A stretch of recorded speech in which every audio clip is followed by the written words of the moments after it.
It was a hot afternoon in Umuoma village, a quiet farming community in southeastern Nigeria. Chioma, a widowed mother, had asked her son, Obinna, just 11 years old, to fetch fresh leaves for their goats before evening. Obinna was the kind of boy who never complained about work. Though small for his age, he had a strong spirit, and because wild animals often roamed the bush, he always carried a small knife in his pocket, a gift from his late father. Fetching leaves for their goat was something he had done many times before, but this day would change everything.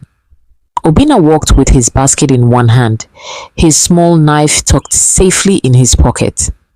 The forest was alive with sound. Chirping birds, buzzing insects, rustling leaves.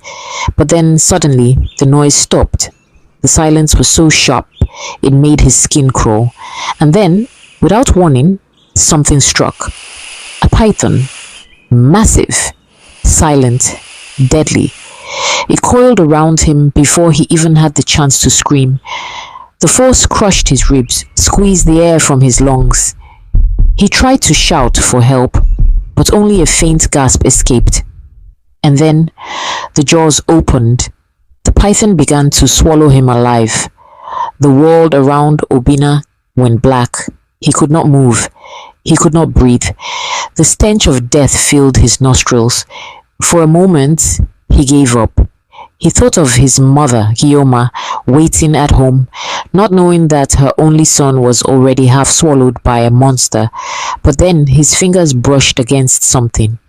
The knife, the same small knife his late father had given him. With the little strength left in his tiny body, Obinna forced his arm free.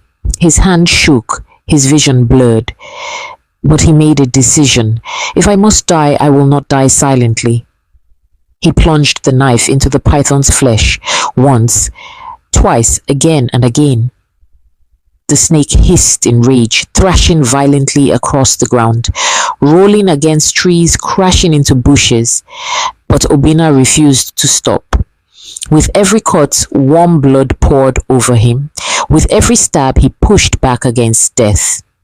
At last, the belly began to tear. A slit of light broke through the darkness.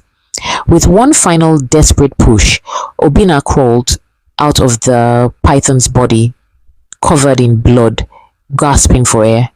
By now, the noise of the struggle had reached the village. Men, women, children all ran toward the forest,